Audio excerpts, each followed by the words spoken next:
केखले गावातील शेतात बिबट्याचा वावर. बिबट्या पकडण्यासाठी शेतकऱ्यांचे वनविभागाला निवेदन.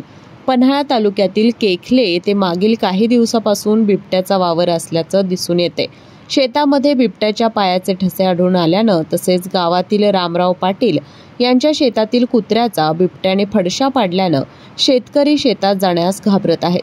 तसेच शेतामध्ये गवारेडा, रानडुक्कर यांच्या वावरामुळे शेतकऱ्यांचं ऊस, भुईमूग, भात पिकांचं मोठ्या प्रमाणात नुकसान झालंय. तरी वन विभागाने बिबट्या, गवरेडा, रानडुक्कर या प्राण्यांना पकडण्यासाठी उपाययोजना कराव्यात. तसेच शेतकऱ्यांना गवरेडा आणि रानडुक्कर पासून झालेल्या पिकांची नुकसान भरपाई मिळावी याबाबतचं निवेदन केखले गावच्या शेतकऱ्यांच्या वतीनं पन्हाळा वनपरिक्षेत्र अधिकारी अजित माळी यांना देण्यात आले. वन विभागाकडून याबाबत लवकरात लवकर कार्यवाही न झाल्यास केखले गावचे ग्रामस्थांसह पन्हाळा परिक्षेत्र कार्यालयासमोर उपोषण करणार असल्याचं यावेळी केखले गावचे सरपंच हंबीरराव चौगुले यांनी सांगितले. आज आम्ही केखले गावातून सर्व शेतकरी वन परिक्षेत्र अधिकारी पन्हाळा यांच्या कार्यालयासमोर आलेलो आहे. केखले गावामध्ये आमच्या गव्यांचा, रानडुकरांचा आणि आता परत बिबट्याचा वावर जास्त प्रमाणात वाढलेला आहे.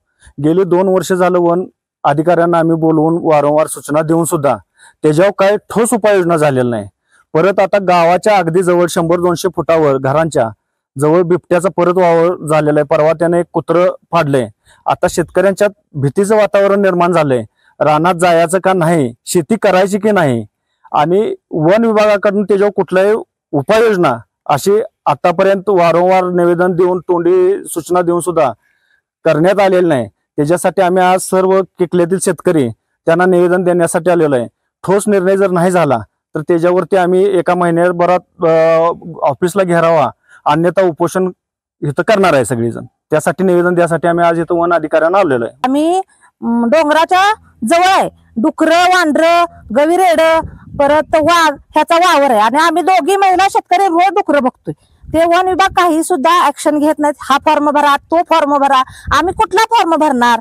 आणि ह्याने आमची अशी कळकळीची विनंती आहे की ह्याने आमच्यावर काही केलं पाहिजे किंवा बंदोबस्त केला पाहिजे त्या जनावरांचा. ती जनावर ही मारू नका, ती मारू नका. आम्ही काय करणार? आम्ही महिला शेतकरी, आमचा उदरनिर्वाह शेतीशिवाय होत नाही. पण त्यासाठी आम्ही काय केलं पाहिजे हे आम्ही शासनाकडे, इथं वन विभाग अधिकाऱ्याकडे येऊन आम्ही कळकळीची विनंती करतो. ह्याच्यावर काहीतरी ऍक्शन तुम्ही घ्या. वन अधिकारी अजित माळी यांनी निवेदन स्वीकारून लवकरच पाहणी करून बिबट्या तसे अन्य प्राण्यांचा बंदोबस्त करू असे सांगितले.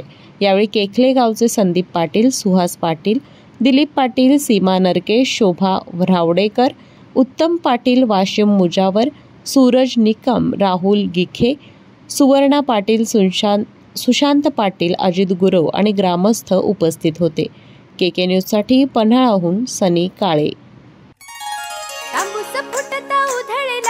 भूपाळी रामपारी दिशा नाही उजळल्या आल गोकुळ आपुल्या दारी. निर्भेळ आणि सकस चवीच गोकुळ लय भारी.